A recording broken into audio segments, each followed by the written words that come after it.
コカンコキーヌ TV へようこそ。どうもコカンコキーヌです。本日はリムルのですねお話なんですが、基本的にリムルソーサラーですよね。魔法使いだと思うんですけれど、物理アタッカーにしてみたらどうなるのかというですね、検証というかお遊び動画なんですけど、試してみたいなと思います。さらに後で交換所で入手できる新章なんで、優勝クリスタルで回した時のアイテムで交換可能な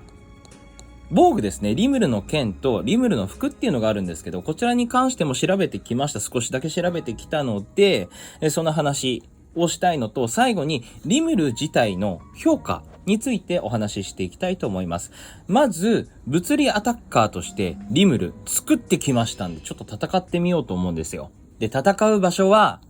これ私の個人的ななんていうんですかね、考え方なんですけど、ブレイズガーデンの、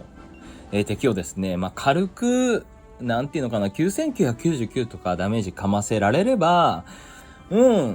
強いのかななんてことを思うんですよ。ヒット数とかにもよるんですけれども、で詳細の方はスキルセットだったり装備だったりっていう話は後でお話しするんで、とりあえず試してみましょう。戦ってみましょう。はい、では特技3型ありましたんで、特技3使ってみたいと思います。さあどうだ。5、6戦ダメージありますね。しかもこれ21ヒットなんで、がっつりダメージを与えられたという感じですね。はい、特技1溜まってるんで、じゃあ特技1打ってみようかな。はい、特技1。はい、こんな感じでございます。2、3000だったかな。はい、特技3で焼きたいと思います。はい、という感じですね。皆さんこれを見てどうですかね。結構ダメージ入ってる感じですかね。やっとですね、特技2をお見せしたかったんですよ。特技2。はい、では打ってみましょう。いきますよ。はい、こんな感じでございます。9999出ました。出ましたね。いい感じに出たと思います。はい、フレアサークルは結構狙えますね。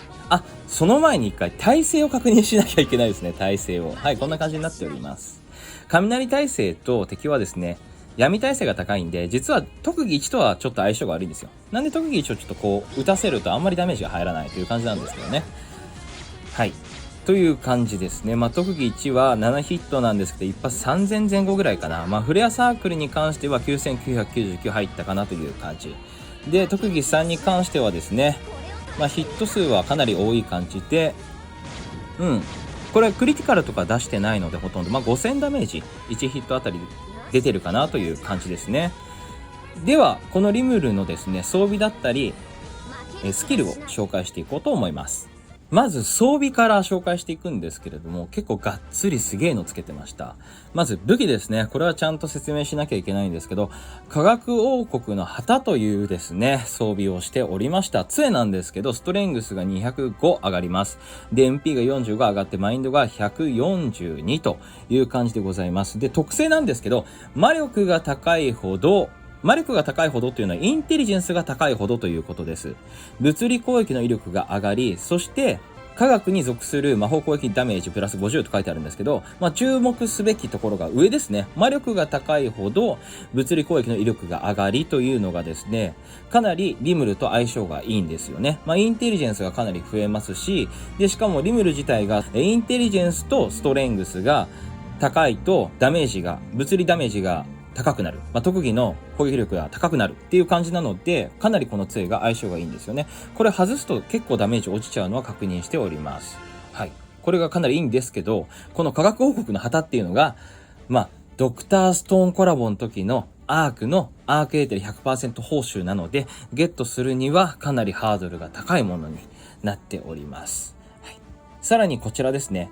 冒険者の街灯かな。はい。で、こちらの方の、特性だけ説明するんですけど、物理ダメージがプラス 5% されるので、今回つけてましたという感じですね。で、さらに霊縮の髪飾りっていうのをつけてるんですよ。で、こちらのですね、効果が遠距離物理攻撃時、敵との距離が遠いほどダメージアップということで、マグリオンっていう技能スキルとちょっと似てるものなんですけれども、これをつけることによってですね、リムルはですね、特技1、特技2が遠距離攻撃なので、かなりこれダメージ稼げるかなという感じでつけてあげていました。さらにですね、この浮遊石です。空中にいる相手に対して攻撃した時に、ダメージがプラス 15% されるということで、先ほどの攻撃すべて実はスカイハイとかが有効で、この浮遊石をつけてあげるとダメージも上がるという感じでございます。一回これらですね、今から外してもう一回戦ってみましょうか。で、それでダメージどれぐらい変わるのかというのをですね、ちょっと説明していこうかなと思います。はい、では特技1打ってみましょうか。ちょっと一撃じゃ倒れなかったですね。はい、こんな感じです。やっぱだいぶ落ちるんですよね。さっきは3000とか言ってましたもんね。ただマグリオン的なのもつけてますんで、敵との距離がかなりですね、開いていた方がダメージは稼げるっていう感じですね。はい。という感じですかね。近いとね、だいぶ入らないかなという感じです。フレアサークル溜まったんで、さっきは9999出せてたんですけど、今回はどうなるかということで、ちょっと見てみましょ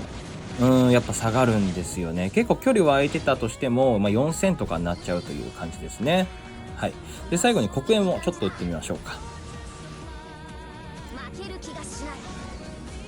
はい、こんな感じですね。500いくかいかないか。いってるね、全然。2500前後という感じですかね、という感じでございます。なので、装備がない状態ですと、結構ですね、こんだけ落ちてしまうんですよね。ただ、いろいろつけることによって、しかもあと、これ、クリティカル特化にしてないんですよ。なんで、まだまだ火力出ます。はい。まだクリティカル特化にしちゃえば、全然まだ火力出るのかなとは思うんですけれどもね。はい。装備を外すと、こんぐらいギャップが出てしまうというのは、正直なところなのかなとは思いますけれども、スキルセットを紹介していきたいと思います。今つけてたのはですね、こんな感じでございます。魔法は使わなかったので割愛させていただいて、技能スキルで覚えられるものもですね、割愛させていただいて、相手が神タイプだったので、ゴッドスレイヤーつけてました。さらに特攻ブーストもつけていました。さらに、ウェーブまたぎながら、今、スキルクールタイム貯めながらって戦ってたんで、栄光のポーズをつけてました。敵にとどめをするときにスキルクールタイムが少し回復するというものですね。さらに、スカイハイですね。先ほども説明した通り、特技1、2、3は空中に浮かせることができるので、相性が良かったと。さらに、不打ち、今つけてますけど、この不打ちいらなかったですね。いらなかったです。すいません。なんでつけてるんだろう。はい、すいません。で、マグリオンです。これが結構重要です。遠距離物理攻撃時、距離があるほどダメージアップということで、特技がほとんどですね、遠距離物理攻撃ですので、11。スキルコストはかかりますけど、相性はいいという感じでございます。さらに、聖眼ですね。聖眼つけてあげると、最大 MP の 3% を消費しますが、ダメージが 50%、特技が上がるというものでございますね。というのをつけていると。なんで不意打ちつけてたんだろう。すいません。なんで不意打ちつけてたんだろうな。これが関係ないとすると 41？スキルコスト41で一応物理ユニットにしてたという感じなんですけどね。はい。装備とかはね、結構ゴリゴリのすごい限定系のつけてたんで、真似してみてねとは言わないんですけどね。それは難しいとは思うんですけれども、意外とけど、ダメージ量出たなっていうのが、一応個人的な感想ですね。はい。皆さんはどう思いましたでしょうか。ちょっとこっち方向で戦ってみるのもいいのかなと思うんですけれども、一つ問題がありましてというか、やっぱり普通の物理ユニット、例えば最近出たベイランドだったりとかロギアに比べると、それはもちろん劣ります。で、しかもやっぱ最初から覚えられる能力解放が魔法寄りのユニットなので、後からいろいろね、物理アタッカーにするんであればいろいろ覚えさせなきゃいけないっていうのがありますので、それ比べらんないかなとは思うんですけれども、やってやれないこともないのかなというのが、リムル一つ分かったところでございますね。あと繰り返し言いますけど、さっきの動画では9999とか出してましたけど、クリティカル特化じゃないんですよ。なんでクリティカル特化にしちゃえばかなりダメージ出ると思います。アーク説明し忘れちゃってたんで説明すると、今戦ってたリムルにはこの資料の大軍勢っていうのをつけてたんですよ。で、なんでかっていうと、このストレングスとインテリジェンスががっつり上がるアークだなと思ってつけてただけです。はい。ただこれ外すと結構ダメージ量落ちちゃったんで、つけてたという感じです。アーク特性は特に考慮していないという感じなんで、まだいろいろ考えてあげればね、ダメージは出るのかななんてこと思いますけどね。では、専用装備についてお話ししましょう。先ほどちらっとお話ししたリムルの剣とリムルの服ですね。まず、リムルの剣なんですけど、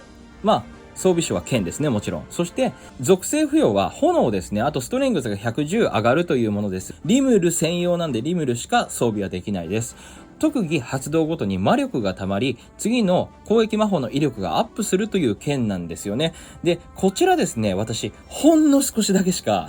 検証してないんですけど、1回特技を使うごとに魔法を打つと、だいたい 5% ぐらい増えてったんですよ。で、4段階目までは確認してます。なんでそのままずっと行くんであれば、10回特技を使うと最大の 50% になるか、それとも、数回目に 10% ずつ上昇とかあるかもしれないんですけど、そんな感じでございましたが、専用装備、この剣と服ってあるんですけど、どちらかというと私は服の方がおすすめで、剣はですね、このストレングスが110上がったところで先ほどの特技がガッと上がるわけではなかったりとかするので、特性の性質上これっていうのは特技も打ってください、しかも魔法も打ってくださいっていうことなので、魔法も特技も強くしてあげないと、この特性に向かないのかなという感じなんで、ちょっとこの剣を活かすっていう感じで育成していくと、中途半端なキャラクターになりそうだなと思っちゃうんですよね。とにかく剣はですね、どちらかというと服かなと思って。で、服を説明していきますね。リムルの服です。こちらの方は結構なかなかですよ。HP は100上がります。そしてディフェンス93、そしてマインドが93上がります。リムル専用の服なんですけれど、攻撃魔法の消費 MP がマイナス1されるんですよ。これは助かると思います。さらに、攻撃魔法を消費時、スキルクールタイムが少し回復するとあるんですけれど、この少し回復、私検証してないんですけど、ツイッター上とかでね、結構仲良くさせていただいている牛子さんがですね、最近ツイートで、このスキルクールタイムがですね、1秒回復だっていうことをちょっとつぶやかれていたので、多分、1秒なんでしょう。牛子さんのことを私はちょっと信用しきってる節があるんですけれども。はい。という感じで1秒であればですね、ちょっとこっちのスキルクールタイムに関しては、あんまり期待できる数値ではないなと思うんですよ。というのも、そのリムル特技1、特技2、特技3って、特技1が12秒、そして特技2が40秒、そして特技3が32秒なんですよね。